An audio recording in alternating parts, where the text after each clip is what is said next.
Então, ó, análise dimensional, semelhança ou similaridade e teorema Peede-Buchmann. Tá? Alguns autores chamam de semelhança, outros de similaridade. É tudo a mesma coisa. E aqui que tem um segredo, né? Abordagem. Como que a gente pode abordar um fenômeno em mecânica dos fluidos, né? Pelo menos em mecânica dos fluidos, né? A gente pode fazer uma análise integral, a gente pode fazer uma análise diferencial ou a gente pode fazer uma análise dimensional. Tá? A gente faz uma análise dimensional quando a gente não consegue fazer análise integral ou diferencial. Tá? E às vezes a gente consegue chegar aos mesmos resultados por análises diferentes, né? Mas nem sempre. Tá? Por exemplo, a análise integral da conservação de massa leva a um tipo de resultado, a análise diferencial da conservação da massa leva a outro resultado específico. Tá? Leva a caminhos diferentes. Ok? Depois eu comento melhor isso. Não, deixa eu só comentar então. Por exemplo, análise integral. Né? Uma delas, a análise integral da massa, um deles você pode obter, por exemplo, a vazão mássica dentro de um volume de controle. Na análise diferencial, você vai conseguir obter a equação da continuidade da conservação da massa para verificar se o fluido é incompressível ou não, por exemplo. Tá? Então, por isso que eu falei que leva a caminhos diferentes. A análise dimensional de um fenômeno é feito quando a gente tem um grupo de variáveis e a gente quer fazer o estudo, por exemplo, que a gente vai ver agora, o primeiro exemplo, que é como que se comporta o coeficiente de arrasto de uma esfera em função da velocidade. Tá? Então, é feito, você pega um grupo, né, na verdade é feito um estudo do coeficiente de arrasto em função do número de Reynolds. Tá? Depois eu comento os detalhes disso especificamente. Bom? Então, quer dizer, pela análise diferencial dá para fazer, tá? Dá para fazer até um determinado ponto só, né? Então, né, na análise dimensional nesse caso específico, tem uma análise mais completa, né, do fenômeno, ok? Bom, por exemplo, a natureza da análise dimensional. Então, ó, vamos pegar essa força de arrasto sobre uma esfera lisa, tá? Quando a esfera não é lisa, tem, por exemplo, se ela for rugosa, aí no caso tem a questão da altura da rugosidade. Mas ó, essa força de arrasto, FD, tá? Ela é em função do diâmetro da esfera, da velocidade da esfera ou do fluido, né? Porque se a esfera estiver em movimento, da velocidade relativa entre a esfera e o fluido, na verdade. Da densidade do fluido e da viscosidade dinâmica do fluido. Tá? Então, a gente quer saber assim, como que essa força se comporta em função destas variáveis. Bom, vamos fazer experimentos. Tá? Então, ó, imagina variar 10 valores. Então, ó, a diâmetro, a velocidade, a densidade e a viscosidade são variáveis independentes. E a força é a variável dependente. É igual o y em função de x. Tá? O x é a variável independente e o y seria a variável dependente. Então, ó, se a gente colocar 10 diâmetros, 10 velocidades, 10 densidades e 10 viscosidades, nós precisaríamos fazer 10.000 experimentos. Né? É um trabalho difícil, muito complicado, muito extenso. Tá? E aí, qual foi a sacada do pessoal, né? a ideia, para poder simplificar isso? Tá? Né? Ou seja, né, o que fazer? Trabalhar com variáveis adimensionais. Tá? Então, ao invés de trabalhar daquele jeito, vou voltar um pouco o slide, por isso que eu falo, fica mais fácil aqui. Tá? Ao invés de trabalhar, colocar força e achar uma função analítica, digamos assim, tá? Às vezes nem tem direito, em função dessas variáveis aqui, o que fez? Pegou a força, dividiu pela densidade, pelo quadrado da velocidade, pelo quadrado do diâmetro, em função da densidade vezes a velocidade vezes o diâmetro, dividido pela viscosidade dinâmica. A força de arrasto sobre uma esfera, ela é o coeficiente de arrasto vezes a área projetada, tá? Então, a área projetada de uma esfera em escoamento, né? Ela é projetada num plano perpendicularmente ao escoamento. Então, vai ser a área de um círculo, tá? Então, ó, coeficiente, né, vezes o quadrado da velocidade dividido por 2, tá? Então, ó, o coeficiente de arrasto, entre parênteses aqui, a área projetada, tá? Vezes a energia cinética, ok? Rho ao quadrado sobre 2. Então, essa aqui seria a força calculada. Então, na verdade, o que é feito, né? Foi feito um estudo dessa variável desse jeito em função dessa variável. Só que essa variável aqui é uma variável dimensional e essa aqui também. Quando você divide um pelo outro, não tem dimensão, tá? Agora, para a gente poder obter essa força de arrasto aqui, a gente precisa dessa variável aqui, que é função desta outra variável, tá? Essa variável é o coeficiente de arrasto. Não está assim, não está escrito aqui, mas isso aqui, um dividido pelo outro, é esse elemento aqui, tá? Muito bem. E o que vocês precisam entender por enquanto, tá? Que ao invés de trabalhar com variáveis dimensionais, nós vamos trabalhar com variáveis adimensionais, beleza? Tá? Bom, aqui, por exemplo, quando a gente trabalha com essa questão aí do escoamento aí, tá? Nós temos uma esfera, aqui é o exemplo de um escoamento laminar e de cima é um escoamento turbulento, tá? Quem define a questão de se o escoamento é laminar ou turbulento, no caso, vai ser o número de Reynolds que a gente vai ver mais para frente um pouco, tá? Ele que vai definir isso. Aqui, ó, aqueles 10.000 experimentos, tá aqui nesse experimento feito do quê? Do coeficiente de arrasto, tá? Que é a força de arrasto dividido pela energia cinética do fluido e pela área projetada, e aquelas variáveis, né, que estava ρ vezes V vezes D sobre μ, tá? É o número de Reynolds, que está relacionado com a velocidade. Conforme a velocidade aumenta, tá? Existe a passagem do escoamento de um regime típico laminar para um regime típico de turbulento, tá? Então, aqueles 10.000 experimentos, se a gente pegar contar essas bolinhas aqui mais ou menos, tá? Dá para reduzir para uns 100 experimentos só. Então, a vantagem de trabalhar com parâmetros, com variáveis adimensionais, é a redução do esforço que deveria ser feito, tá? E ele, por exemplo, né, se a gente fizesse aqueles exercícios lá, para diâmetros, por exemplo, de 1 a 10 milímetros, por exemplo, de 1 em 1 milímetro, né, então seriam 10 diâmetros, se a gente quisesse calcular a força de arrasto de uma esfera de 20 milímetros, nós teríamos que fazer um outro experimento. Aqui não. Aqui, se a gente trabalha com variáveis adimensionais, a gente pode trabalhar com qualquer diâmetro aqui dentro dessa linha aqui, respeitando o número de Reynolds. Essa é a vantagem de trabalhar com variáveis adimensionais, tá? Bom, o que o teorema de Buckingham fala? Né? Nós temos os parâmetros lá, Q1, Q2, Q3, Qn. Quem são esses parâmetros?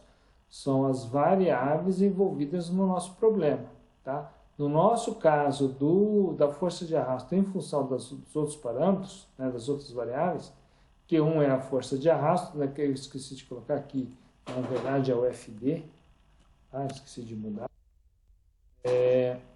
Q2 é a velocidade, Q3 é o diâmetro, Q4 é a densidade e Q5 é a viscosidade dinâmica, tá? Eles colocam dessa forma aqui, de Q1 até Qn, porque é um caso genérico, tá? Então, é um estudo genérico, que depois a gente faz as aplicações para cada situação, tá bom?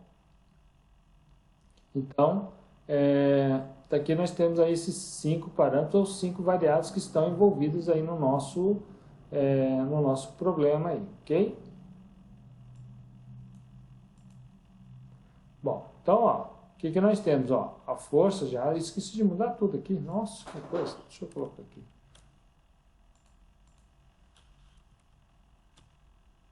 Ah, não vou mudar agora não, depois eu mudo. Tá? Dar uns probleminhas aí. A força de arrasto em função das outras variáveis é como se fosse o Q1 em função de Q2, Q3, Q4, Q5. Mas ao invés de escrever a função desse jeito, nós podemos escrever uma função desse outro jeito, né? E a gente coloca essa força de arrasto aqui dentro.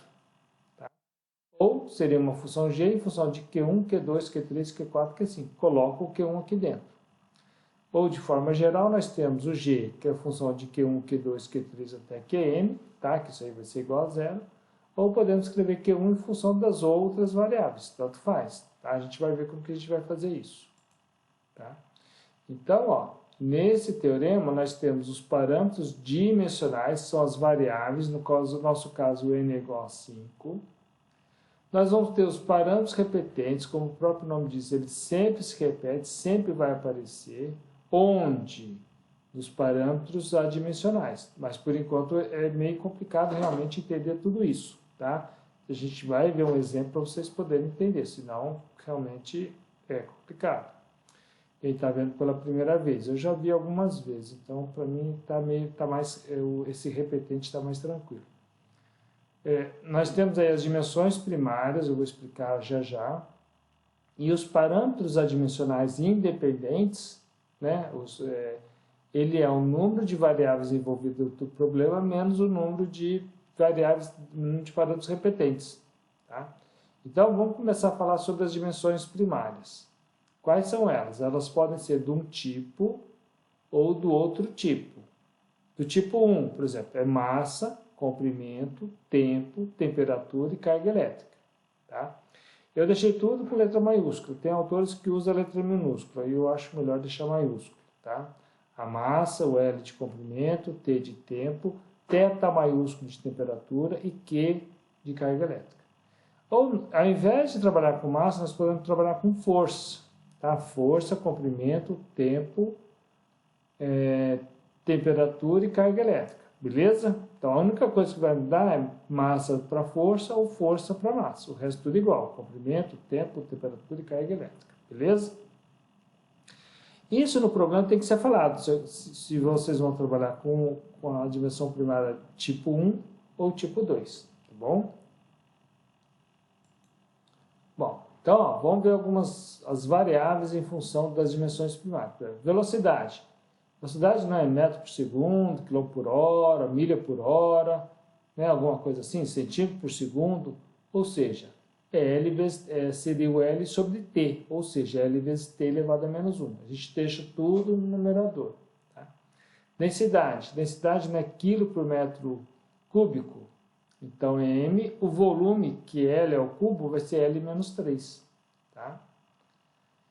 Ou densidade, se for em termos de força, é F vezes L menos 4 vezes T ao quadrado. Tá bom? Podemos colocar dessa outra forma aqui.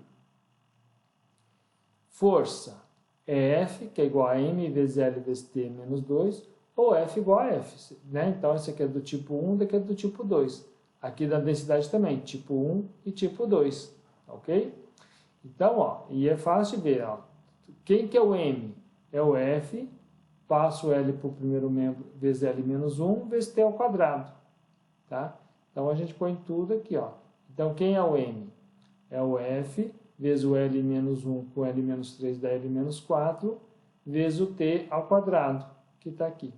Tá? Calor específico. Qual é a unidade de calor específico? É Joule por quilo Kelvin.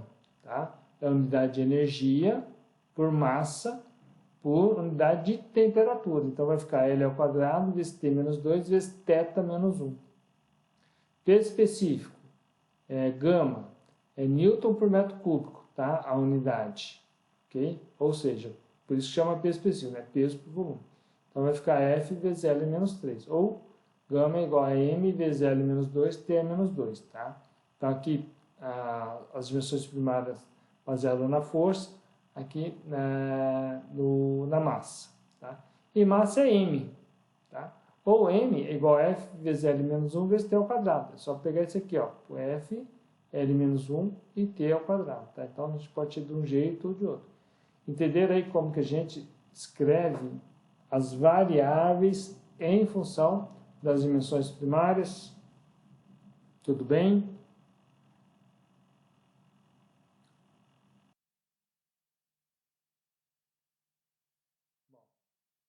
E aí agora, ó, tornando adimensional a equação dimensional. Então, temos aqui a equação da forma adimensional. Então, ela vira essa equação, né? π1, π2, π3, até πn menos r, não mais n. Então, essas são as equações adimensionais. A dimensão dela é o número, é o n, que é o número de variáveis do problema, menos r, que é a dimensão das variáveis repetentes. Tá bom? Nós podemos escrever desse jeito, igualando a zero, ou podemos fazer π1 em função de π2, π3 até πn menos r. Tá? Bom,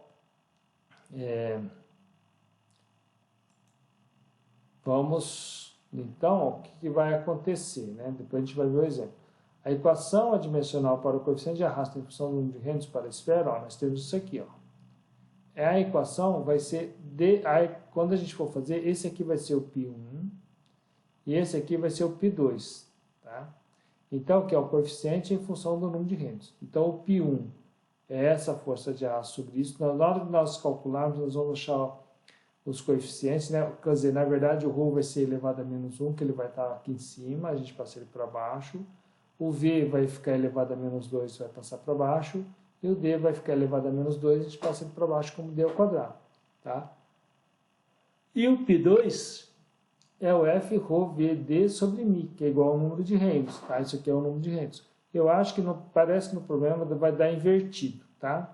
Mas não tem problema dar invertido. O importante é saber que quando a gente trabalha a força de arrasto sobre uma esfera lisa, a gente encontra uma relação desse tipo, tá? Então, nós vamos ter agora π1 em função de π2 e não mais a força de arrasto em função de v, d, ρ e μ. Percebam? Então, ao invés de nós termos uma variável dependente em função de 4, nós vamos ter uma variável dependente em função de uma outra variável independente. π1 em função de π2 e não mais isso aqui. É isso que precisa ficar claro para vocês, tá? Por enquanto. Não precisa lembrar de todos os detalhes dos passos, como que vai ser, não sei o que, mas já vou passar os passos, tá? Então, é entender isso, tá? Por enquanto, né, saber que vai ser desse jeito. Quando a gente pegar qualquer problema, a gente sempre vai ter π1 em função de π2, π3, tá? Não vai ser muito mais que isso não, porque não precisamos fazer muita coisa, tá? Então, ó, como que são as etapas, né? Primeiro, tem que ter etapa 1, tem que listar todas as variáveis ou parâmetros do fenômeno em questão. São os N parâmetros. Tá? A etapa 2 é escolher a base das dimensões primárias. Se sairá na base MLT θ ou FLT θ. Isso tem que ser falado. Um dos exemplos a gente vai fazer nessa dimensão aqui, nessa dimensão primária, e vamos fazer na outra também. O resultado vai ser o mesmo, vocês vão ver. A etapa 3 é escrever as dimensões primárias das variáveis da etapa 1. Tá? Então, a gente tem que fazer isso. A etapa 4, escolher os parâmetros repetentes, o R. Mas isso, a etapa 4, existe um procedimento para a gente determinar qual vai ser a dimensão dos parâmetros repetentes. Isso eu eliminei, tá? Não tem mais isso aí nessa matéria a partir desse semestre, tá? E os parâmetros repetentes, eles vão ser dados. Eles têm que ser dados. Por quê? Senão vocês não vão saber quais são. Senão vocês vão repetir aí, né? Por não saber, vocês não têm bola de cristal. Repetir é brincadeira, né? Mas vocês não têm bola de cristal para saber quais que serão. Se nós pegarmos parâmetros repetentes diferentes, nós vamos chegar a resultados diferentes. É esse o detalhe, tá? Quando você vai fazer um estudo novo, que não se conhece direito, não tem noção, é uma coisa totalmente, realmente nova, aí é por tentativa, um pouco de tentativa, um pouco de bom senso, para saber o que acontece. Mas quando nós estamos estudando problemas que já foram estudados por outras pessoas, né, vai ter um direcionamento, ó, usem tais parâmetros repetentes, né? Então, essa matéria é receita de bolo, faz etapa 1, etapa 2, etapa 3, etapa 4. Isso aqui vai ser dado, tá? Tá aí tranquilo. O que vocês precisam saber? Bom, e aí a etapa 5, tá? Que é a obtenção dos parâmetros, isso aqui que é importante, tá? Determinar os expoentes, coeficientes dos parâmetros repetentes, que aparecerão nas N-R equações dos grupos adimensionais π, que serão da forma π1 em função de π2, π3 até πn-r. Tá? Então, isso que vocês precisam saber fazer. Determinar esses expoentes, determinar esses coeficientes. Só isso. O resto vai ser dado, tá? E eu vou comentando os detalhes, tá? De como que a gente vai fazer isso, beleza? Bom, eu vou parar por aqui, que aqui começam alguns parâmetros, mas eu não quero entrar aqui nesses principais grupos adimensionais, tá bom? Eu vou deixar isso aqui para a próxima aula. Eu vou parar aqui nesse teorema P de Buckingham, tá? Que aí a gente vai começar a fazer os exemplos a partir amanhã. Amanhã já começa a fazer 1 ou 2 exemplos, beleza?